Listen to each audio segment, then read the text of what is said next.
The 6-7 Seattle Seahawks hosting the 10-3 Philadelphia Eagles on Monday Night Football.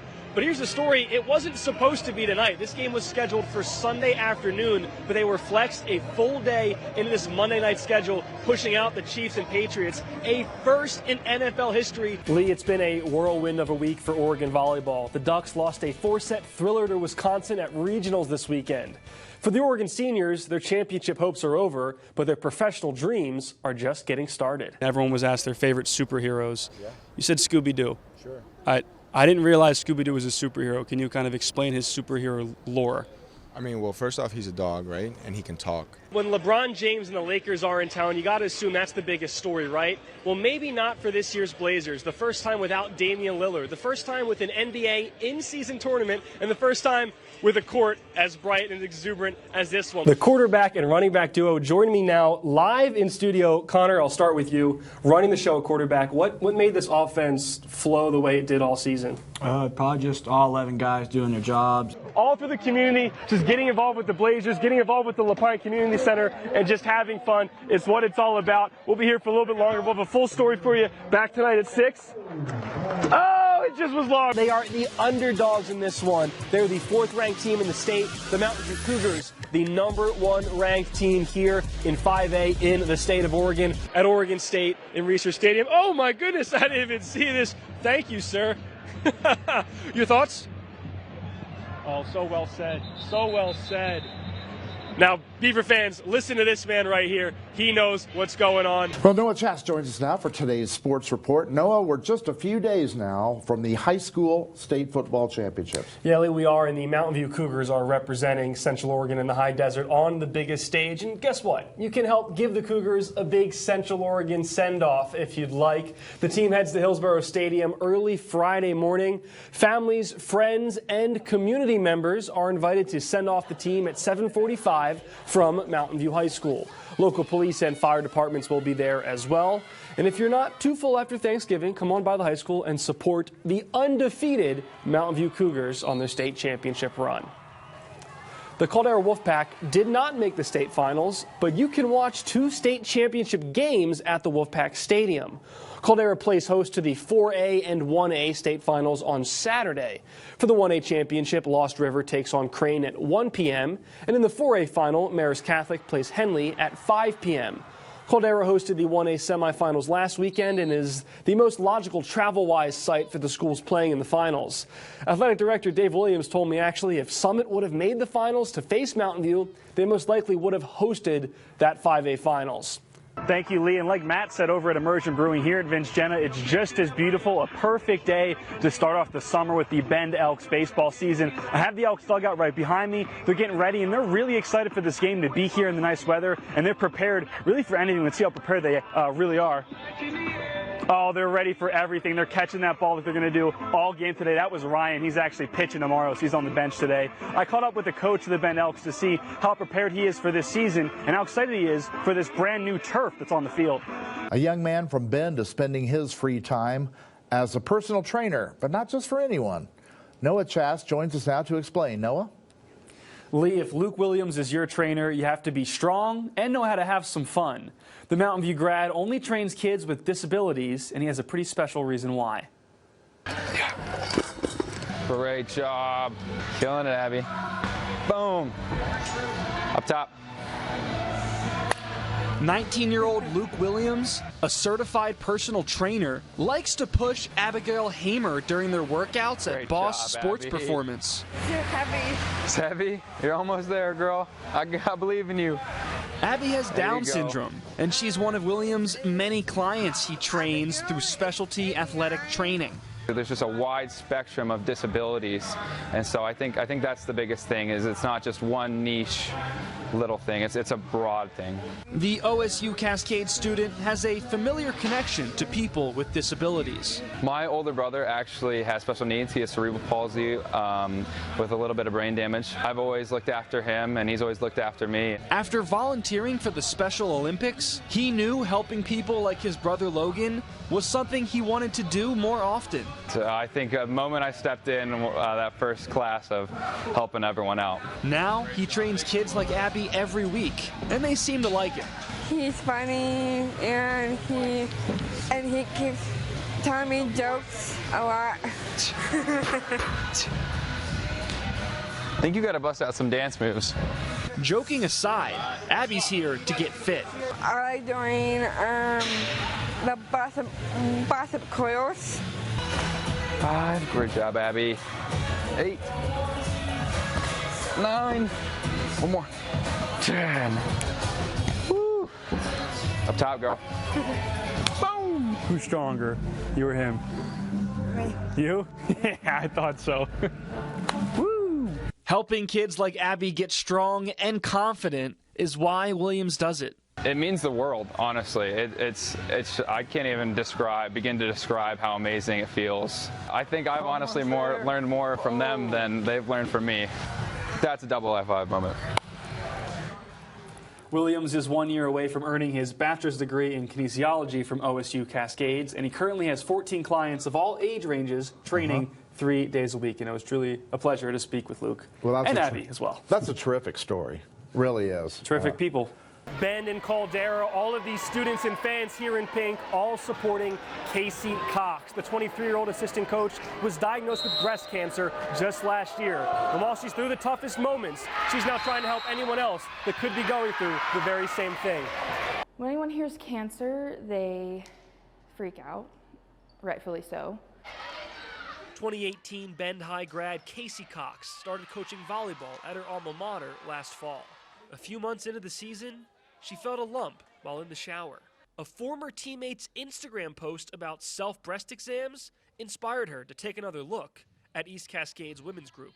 This isn't common for your age, but I'm going to send you in just in case. So thank goodness that she did. A few days later, she got the phone call no one ever wants to get. Saying that I have stage 2 breast cancer. And then after that, it's kind of just been a whirlwind. Since then, she's endured 6 chemo treatments, 6 hormone treatments, 3 surgeries, hair loss, mood swings, and a number of other complications. It was a difficult time for me and my family.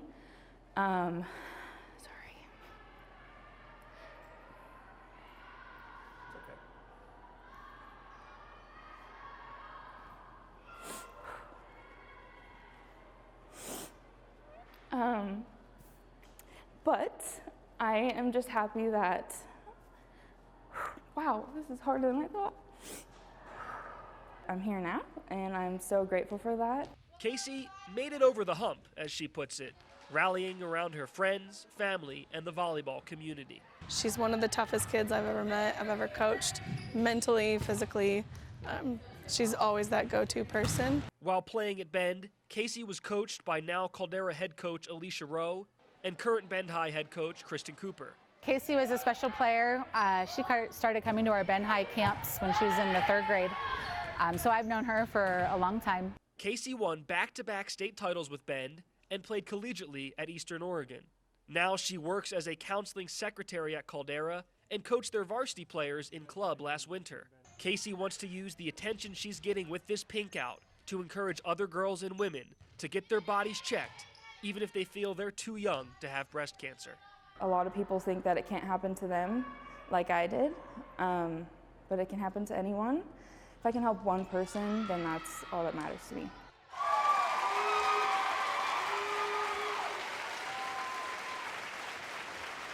Thank you all for coming. A beautiful, heartfelt moment before the game. Casey's mom addressing the crowd, sharing her story, and then everyone from both Caldera and Bend embracing her, giving her a flower, giving her a hug. And how about the student section and this crowd?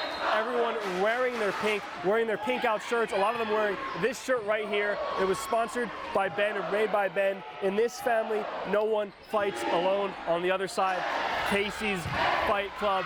All the proceeds of this shirt went to Casey's charity of choice, Heaven Can Wait. And everyone in this raucous, loud, emotional crowd supporting Casey, supporting the awareness of breast cancer. At Bend High School, Noah Chast, News Channel 21. It took really the last seconds of the game. Was it ever in doubt for you on the sidelines? No, it's never in doubt, but you obviously, we don't always want it to be that close at the end of the game. I constantly say that as like. Put this on for the news? Put this on for the news. All right, I like it. Well, Caleb Williams and the Trojans made a late comeback, but they could not hold on as Oregon gets the win, 36-27. Ducks on top. Pac-12 championship hopes still alive here in Autzen Stadium. And I saw in that Celebrity All-Star game, you could still swing the bat, still one of the prettiest swings in the game. I mean, could you hop in right now this home run derby and do some damage? Oh, man, right now the damage is in my lower half, man. I need an ice bucket. And what's not impressive is my skill. That's very unimpressive. But I am impressed by all the freshmen and the sophomores at this school that are getting involved in high school sports so early. Brian and Connor Crum are the coach-quarterback duo. The two have led the team to an undefeated season, but they've done so without a pillar of their family, Mom Vanessa, who passed away in 2022. Water, definitely still cold, some fresh mountain water, but it is gorgeous out here. The sun is shining, the dogs are barking, and I talked to some of the experience. Oh man, we had a chase going on with some dogs and people behind me. That's the sort of intensity you can expect tomorrow. Was this event circled on your calendar coming up for this year? Oh, it definitely was, especially after last year. It was a really good time last year. I actually caught up with some local Seattle fans, some Bend fans who made the trip, and a Bend local who is well known in the sphere of softball and professional baseball. On the road in Nashville, and now here they are for the first time in 11 years in the College Baseball World Series Super Regionals. Lee, things are getting loud. This is the most packed I've seen the Gill Coliseum all week long. Right now we have the 5A girls final. It's that Summit High student section. You can see them. They're actually starting to pour in. Maybe you can hear them. Maybe you can't see them. They're rocking the camo out. But they're always here. Sorry, it's a bad pun. They're always here for every game. They're loud, and I know they're expecting pretty big things tonight. Utah State just got on the ice, and they're warming up right now. But I think we can see the Ducks are starting to walk on. They're getting right by the door, and so we're maybe just a few seconds late. Here we go. The Oregon Ducks are on the ice officially for the first time in Bend in 2023 for the second annual Bend Winter Classic. Raindrops were falling all night long. The whistles very active. The goals few and far between. But the Portland Thorns come up just short of their chances for a repeat title. So what motivates you when you're out here on the court, besides trying to take my head off? Being able to see my progress. We're talking about Paxton Kettering leaping up, making the one-handed catch. Spider-Man snags it out of the air. An absolutely insane catch, mesmerizing to watch. And Abby's Pizza legendary play winner by far. Paxton now joining us in studio. Paxton, how in the world did you haul that in? I mean, I just saw it up in the air and just had to go get it. Beating Sophia and Daniela in some cornhole right now. Getting excited for the football season. Oh, no, I spoke too soon. I jinxed myself. Sophia's going to make me look silly. Everyone right here is some Bend, Oregon Raider Nation fans of the former Oakland, now Las Vegas Raiders, enjoying this perfect weather, this perfect time of the year. Labor Day. Oh, God, let me try that again. Hey. Labor Day, celebrating the end of summer, the beginning of fall, and getting ready for this Raider season. There's one in the hole. Finally, I had to do one. Talking with Cooper, I'm having a catch with him. He is the team's main ball boy, so his responsibility tonight is keeping these balls dry. But they're going to rip right away. I certainly didn't rip right away, or really ever, but Austin encouraged me to keep on going. You're learning something completely brand new. So you just want to ask for help and really focus on what the locals or the more experienced people are telling you. Nobody out here wants to hurt you. They want to see you succeed. So yeah, as long as you can take advice, well, I think you'll rip. All right, it took a couple tries, but Austin, how do you think I did? Dude, I think you killed it. You listened to me and you had fun. And I think that's a good day.